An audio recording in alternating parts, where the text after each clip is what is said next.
Hello friend. तो ये Honda city 110 है। तो इंजन के लिए आई थी, तो इसका इंजन पार्ट वाश करके छोड़ रखा है। अभी क्रैंक रिपेयर के लिए दी हुई है, इसमें सिलेंडर किट भी डालेंगे। क्रैंक का काम तैयार हो गया, क्रैंक तो लेने गए हेल्पर। अब इसका फिटिंग करेंगे।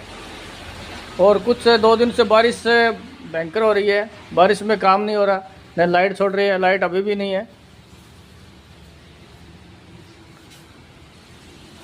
सबसे ज़्यादा ये बारिश में स्टार्टिंग प्रॉब्लम पानी जाना और है, यही है। बाइकें आ रही है पूरे दिन से बाहर, ये दिखा रहा हूँ आपको,